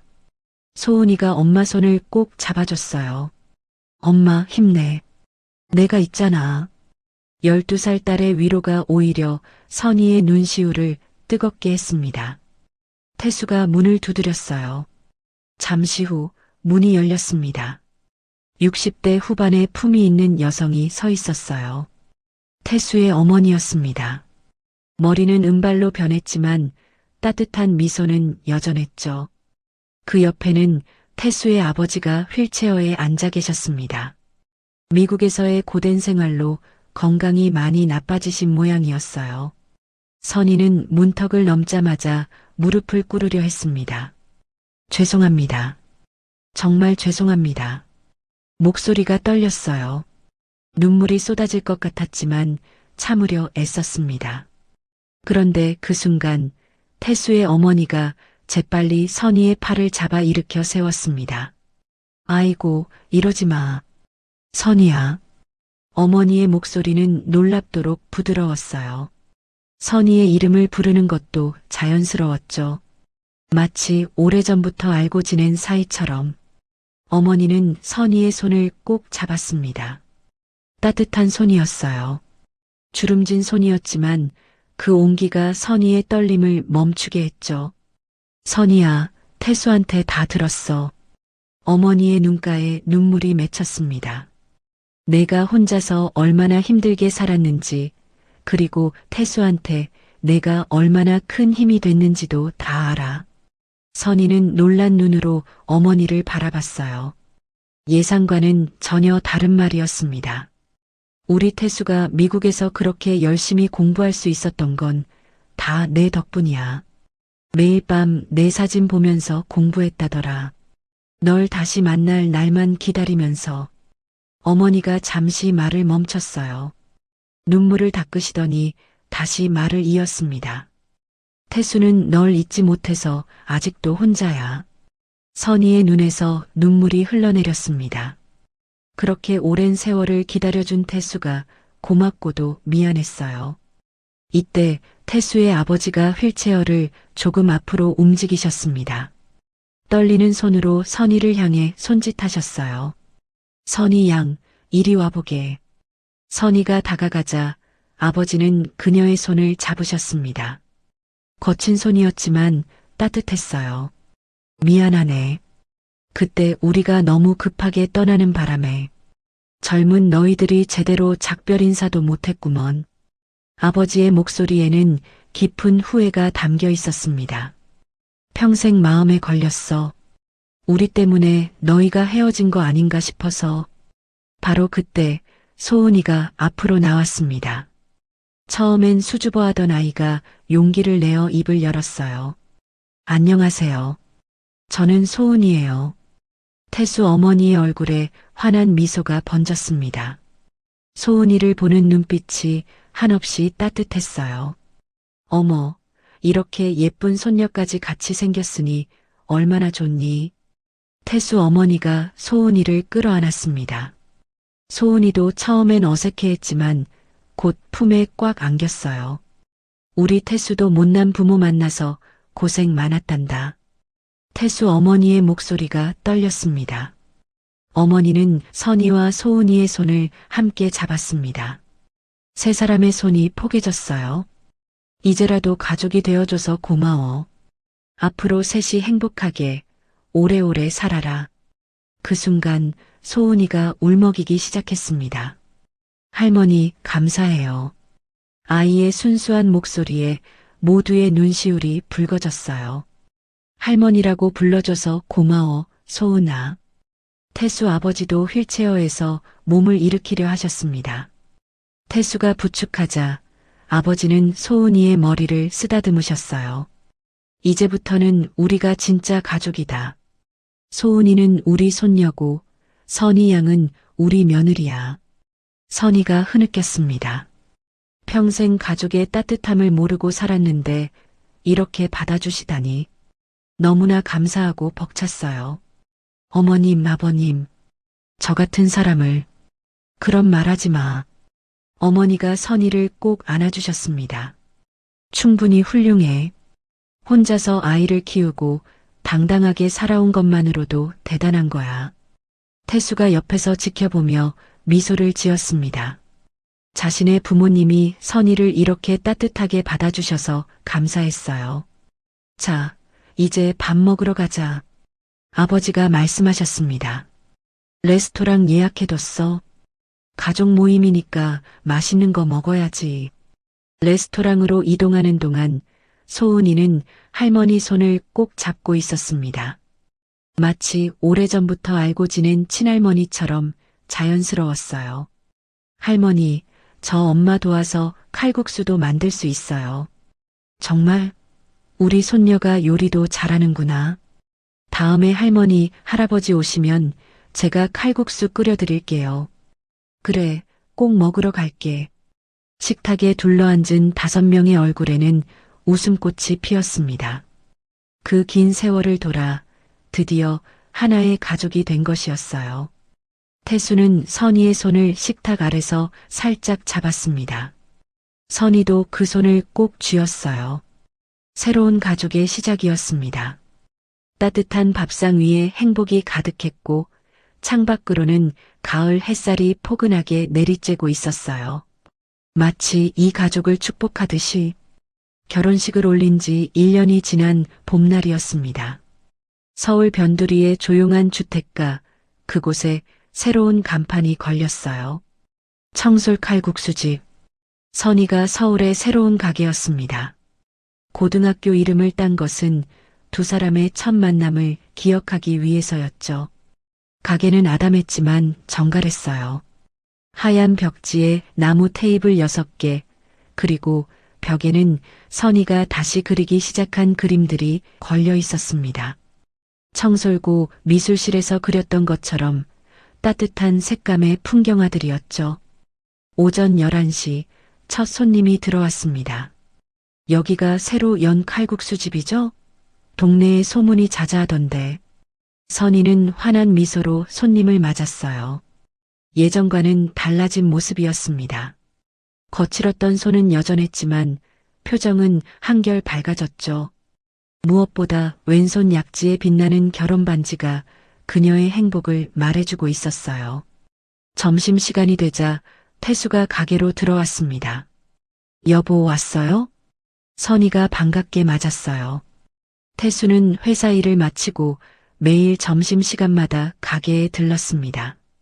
아내가 만든 칼국수를 먹는 것이 그의 하루 중 가장 행복한 시간이었거든요. 오늘도 손님이 많네. 태수가 주방으로 들어가 앞치마를 둘렀습니다. 자연스럽게 설거지를 시작했어요. 사업가가 설거지를 하는 모습이 어색할 법도 했지만 태수에게는 너무나 자연스러운 일상이었죠. 오후 3시 학교를 마친 소은이가 가게로 뛰어들어왔습니다. 엄마, 아빠, 나왔어요. 이제 14살이 된 소은이는 중학교 교복을 입고 있었어요. 키도 훌쩍 크고 얼굴도 더욱 예뻐졌죠. 무엇보다 아빠라고 부를 사람이 생긴 후로 훨씬 밝아진 모습이었습니다. 오늘 학교 어땠어? 태수가 물으며 소은이의 머리를 쓰다듬었어요. 과학 시간에 선생님이 칭찬하셨어요. 제가 경영학과에 가고 싶다고 하니까 꼭 될 수 있을 거래요. 소은이의 눈이 반짝였습니다. 태수를 아빠로 맞이한 후 아이의 꿈은 아빠처럼 사업가가 되는 것이었어요. 어려운 사람들을 돕는 사회적 기업을 만들고 싶다고 했죠. 우리 소은이가 사업가가 되면 정말 멋진 사람이 될 거야. 태수의 칭찬에 소은이는 더욱 신이 났어요. 아빠가 매일 가르쳐 주잖아요. 오늘도 제 공부 봐주실 거죠? 물론이지. 선희는 그런 두 사람을 보며 마음이 따뜻해졌습니다. 한때는 혼자서 모든 걸 감당해야 했지만 이제는 든든한 가족이 있었어요. 태수의 부모님도 자주 가게를 찾아와 손녀를 예뻐해 주셨죠. 시간이 흘러 다시 5월이 되었습니다. 어버이날 아침 소은이는 일찍 일어나 무언가를 준비하고 있었어요. 책상 위에는 빨간 카네이션 2송이와 정성스럽게 쓴 편지 2장이 놓여 있었습니다. 아침 식탁에 모인 3사람. 소은이가 갑자기 일어서더니 카네이션을 꺼냈어요. 잠깐만요. 오늘이 어버이날이잖아요. 소은이는 한 송이를 태수의 가슴에 또 한 송이를 선희의 가슴에 정성스럽게 달아줬습니다. 붉은 꽃잎이 아침 햇살에 더욱 선명하게 빛났어요. 그리고 편지를 꺼냈습니다. 이건 제가 쓴 편지예요. 먼저 아빠 것부터 읽어드릴게요. 소은이가 떨리는 목소리로 읽기 시작했어요. 사랑하는 아빠에게. 아빠가 우리 가족이 된 지 1년이 됐어요. 처음엔 아빠라는 말이 어색했는데 이제는 너무 자연스러워요. 아빠 덕분에 저는 완전한 가족이 뭔지 알게 됐어요. 태수의 눈가가 촉촉해졌습니다. 손으로 눈을 비볐지만 이미 눈물이 흘러내리고 있었어요. 소은이는 계속 읽었습니다. 아빠가 매일 회사에서 힘들게 일하고도 우리 가게에 와서 도와주는 거 알아요.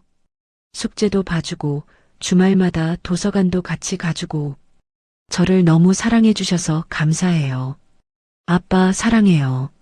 소은이의 마지막 말에 태수는 더 이상 눈물을 참을 수 없었어요.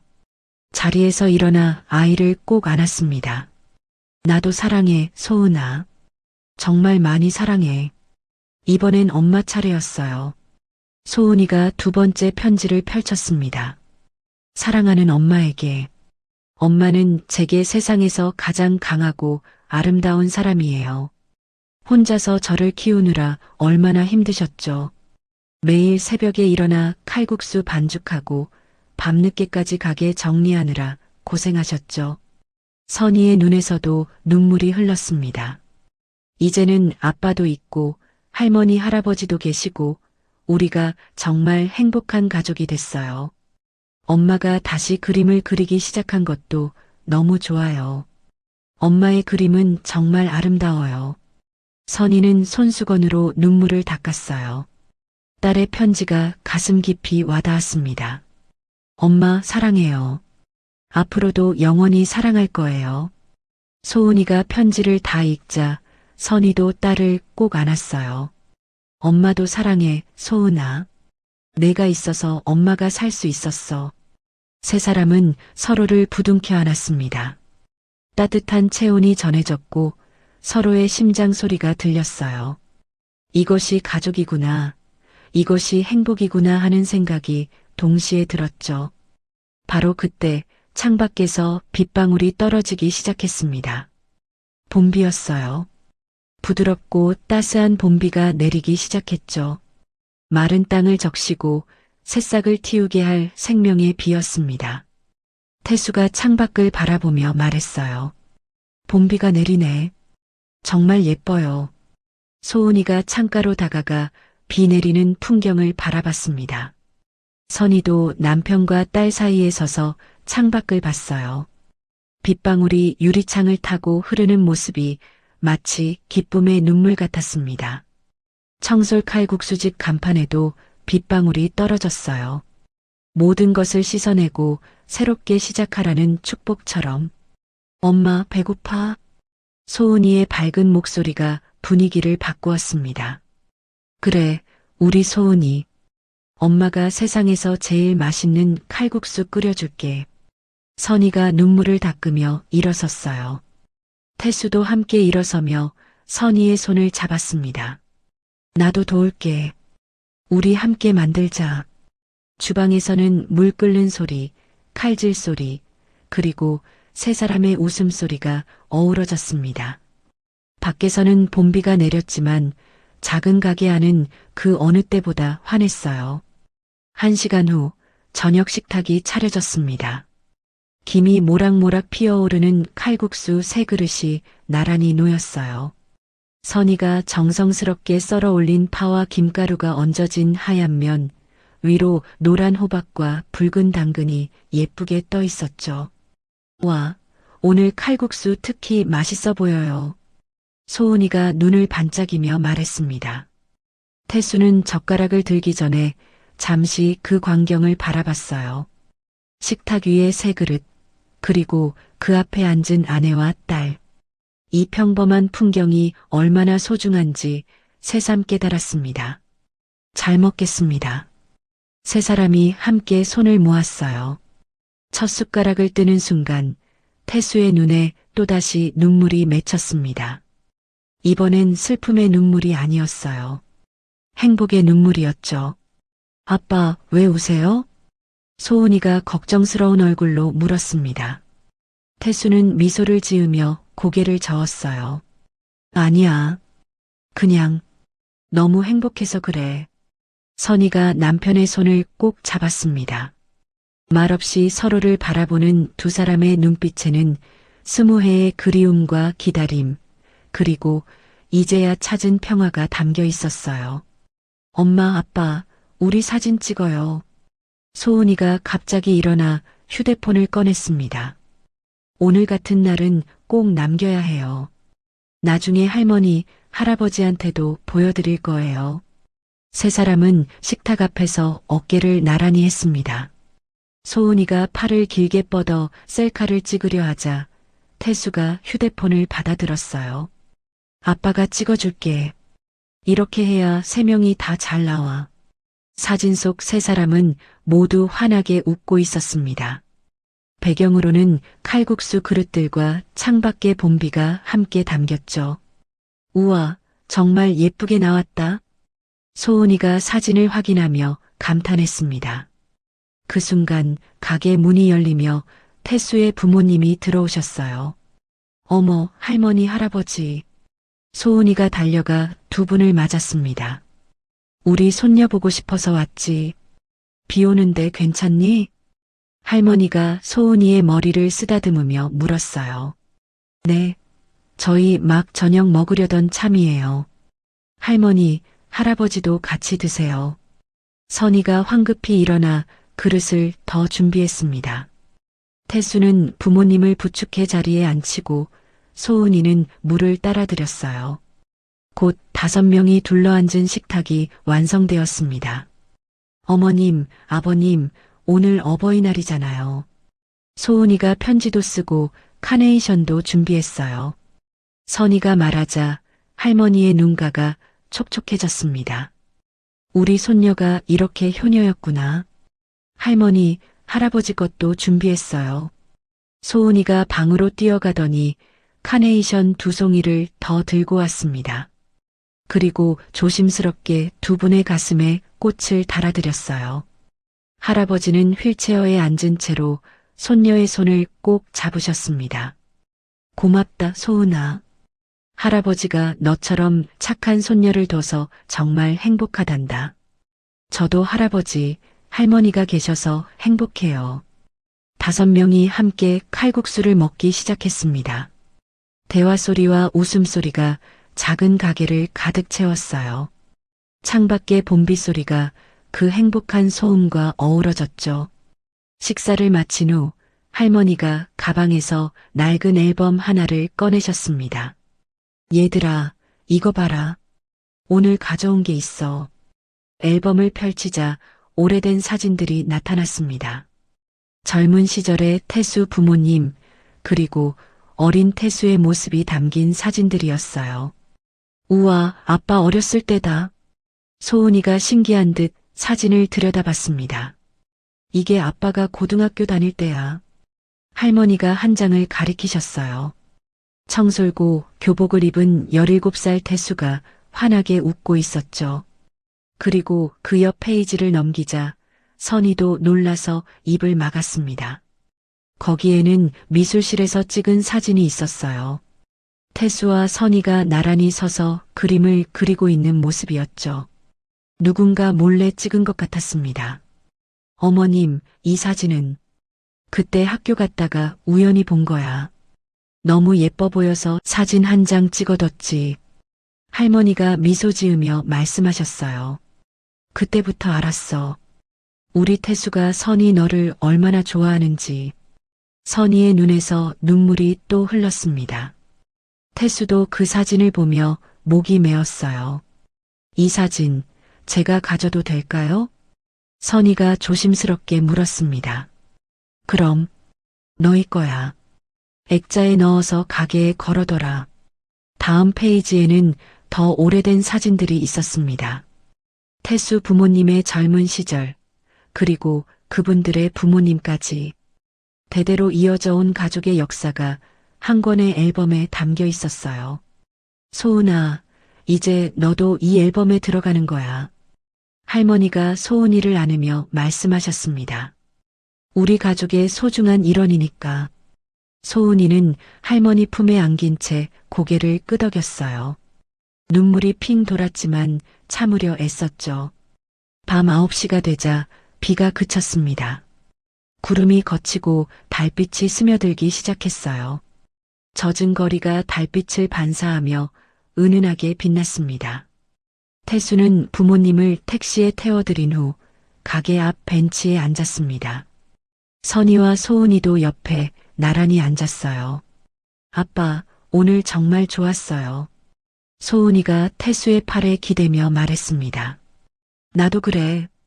정말 좋은 하루였어. 태수가 딸의 머리를 쓰다듬으며 대답했어요. 세 사람은 말없이 앞을 바라봤습니다. 달빛 아래 젖은 거리가 평화로웠어요. 멀리서 자동차 지나가는 소리, 가끔씩 들리는 강아지 짖는 소리, 그리고 바람에 흔들리는 나뭇잎 소리. 여보, 선이가 조용히 남편을 불렀습니다. 응? 고마워. 나를 찾아줘서, 그리고 소은이를 사랑해줘서. 태수는 아내의 손을 꼭 잡았어요. 나야말로 고마워. 날 기다려줘서, 그리고 이렇게 예쁜 딸을 키워줘서. 두 사람의 손 위로 소은이의 작은 손이 포개졌습니다. 엄마, 아빠, 저도 고마워요. 저를 낳아주시고 사랑해주셔서. 세 사람은 서로를 바라보며 미소 지었습니다. 그 순간 하늘에서 별똥별이 떨어졌어요. 별똥별이다. 소은이가 손가락으로 가리키며 소리쳤습니다. 빨리 소원 빌어. 세 사람은 눈을 감았습니다. 각자의 소원을 빌었죠. 태수는 빌었습니다. 이 행복이 영원하기를. 선이는 빌었습니다. 우리 가족이 늘 건강하기를. 소은이는 빌었습니다. 엄마 아빠가 오래오래 함께 있기를. 눈을 뜨자 별똥별은 이미 사라지고 없었어요. 하지만 그 자리에는 수많은 별들이 반짝이고 있었습니다. 자, 이제 들어가자. 내일도 일찍 일어나야지. 선이가 일어서며 말했어요. 가게 문을 잠그고 불을 끄고 세 사람은 위층 집으로 올라갔습니다. 작지만 따뜻한 그들의 보금자리였죠. 그날 밤 태수는 침대에 누워 천장을 바라봤습니다. 옆에서는 선이가 편안하게 잠들어 있었고 옆방에서는 소은이의 고른 숨소리가 들려왔어요. 태수는 깨달았습니다. 자신이 오랫동안 헤맨 것이 바로 이것이었다는 걸. 화려한 성공도 명예도 부도 아닌 사랑하는 사람들과 함께 나누는 평범한 일상. 새벽 4시 선이가 먼저 일어났습니다. 조용히 주방으로 내려가 칼국수 반죽을 시작했어요. 익숙한 손놀림으로 밀가루를 치대고 반죽했죠. 잠시 후 태수도 내려왔습니다. 일찍 일어났네. 응. 오늘 손님이 많을 것 같아서. 태수는 앞치마를 두르고 아내를 도왔습니다. 두 사람은 말없이 함께 일했어요. 20년을 떨어져 있었지만 지금은 완벽한 호흡으로 움직였죠. 창밖으로 동이 트기 시작했습니다. 어제 내린 봄비 덕분에 공기가 맑았어요. 새들이 지저귀기 시작했고 거리에는 하나둘 사람들이 나타나기 시작했죠. 여보. 태수가 반죽을 치대다 말고 선이를 불렀습니다. 응? 행복해? 선이는 손을 멈추고 남편을 바라봤어요. 그리고 환하게 웃으며 대답했습니다. 응, 정말 행복해. 두 사람은 밀가루 묻은 손으로 서로를 안았습니다. 창밖으로는 아침 햇살이 부드럽게 비쳐들고 있었어요. 긴 겨울이 지나고 드디어 봄이 왔습니다. 차가운 계절은 끝났고 이제 따뜻한 날들만 남았어요. 청솔 칼국수집의 간판이 아침 햇살을 받아 반짝였습니다. 그들의 봄은 이제 막 시작이었습니다. 20해 만에 다시 만난 사랑은 그 무엇과도 비교할 수 없었습니다. 서로를 지켜주고 사랑하며 소소하지만 행복을 만들어갔죠. 긴 헤어짐을 이겨낸 두 사람이 끝내 다시 만난 운명의 이야기였습니다. 오늘 이야기 어떠셨나요? 마음에 울림이 있으셨다면 구독과 좋아요로 마음을 전해주시고 사연의 주인공에게 응원의 댓글 부탁드립니다. 더욱 따뜻하고 감동적인 사연으로 보답해드리겠습니다. 항상 건강하고 행복하세요. 사연 백일홍이었습니다.